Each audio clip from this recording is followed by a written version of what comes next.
खुलुमबाय स्टुडियो आं रबिन बसुमतारी बाक्सानि दावधारायाव माहारियारि बैसोगोरा सुबुं सान फालिदों।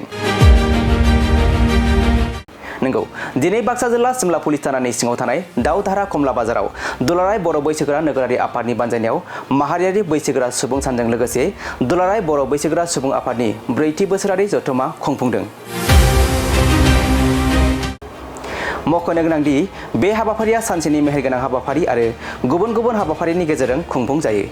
लोगोसे फुंबिलि समाव दुलाराय बर' बैसोगोरा नोगोरारि सुबुं आफादनि फिरफिला बिरहोनाय हाबाफारिनि गेजेरजों बे माहारियारि बैसोगोरा सुबुं सान फालिनाया जागायो आरो बे फिरफिलाखौ बिरहोयो दुलाराय बर' बैसोगोरा नोगोरारि आफादनि आफादगिरि पद्मश्री मंगलसिं हाज'वारि बिथाङा। जोङो दिनै बेवहाय बे सिमला दावधारानि मार्केट सेटआव जोंनि अल बड' सिनियर सिटिजेन्स फरामनि मोनसे अबजारभेन्स फोरब observance of international day of older person जोंनि अल बड' सिनियर सिटिजेन फरामा थांनाय 2022आव दादों बोसोरथाम जाबाय। दा बोसोरफ्रोमबो जोङो दाजेननायनिफ्रायनो बे इन्टारनेशनेल डे अफ ओल्डार पार्सनखौ सानसेनि हाबाफारि लानानै गाजा गोमजायै खुंनाय जायो। दिनै बे दावधारायाव जोङो देग्लाय 2025नि बे बोसोरनि अबजारभेन्स अफ इन्टारनेशनेल डे अफ ओल्डार पार्सनखौ दिनै बहुत गाजा गोमजानि गेजेरजों जोङो खुंगासिनो दङ। जोबोद मोजां जादों दिनैनि प्रग्रामा। जोंहा बाहाय रिसेपसन कमिटि जोङो आगोलाव दाफैदों।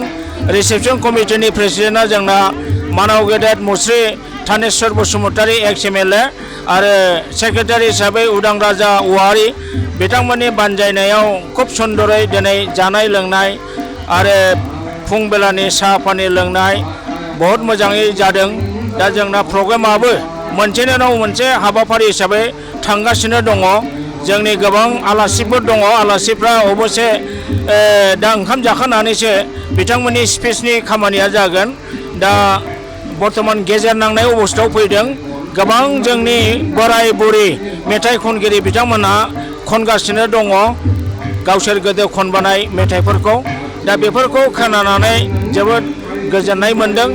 बोराय बैसो बुरि बैसोआव बेबादि आगोलनि सेंग्रा सिख्ला बादि खननो हानाया जोंनि बोराय बुरि बैसोनि बे मोनसे रिगेरखौ जोंहा बोराय बुरि बैसोगोरा नोगोरारि आफादा गोबां थांखि दङ। बे थांखिफोरखौ आं दा नोंथांमोननो बेवहाय बुंला।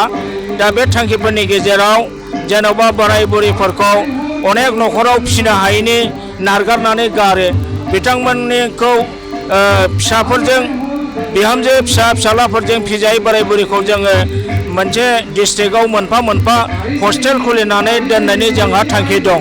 बेजों लोगोसे जोंनि बर' हारिनि गोबां जेंनाफोराव जों बोराय बैसो नोगोरारि आफादा हारिखौ माने गोथों लामाजों दैदेनलांनायाव मदद होलांनो नाजागोन।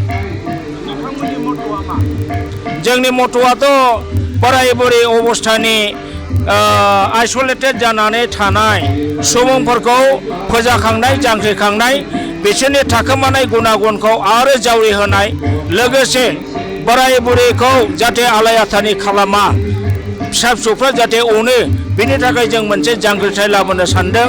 आरो अनास्था जानाय बोराय बुरैखौ जोङो हस्टेलाव दोननानै माने थैजासे बे हस्टेलावनो समाय खाथायनाय आरो बिथांमोननि श्राद्ध पर्बनखौबो जोङो फालिलांनो थांखि लादों।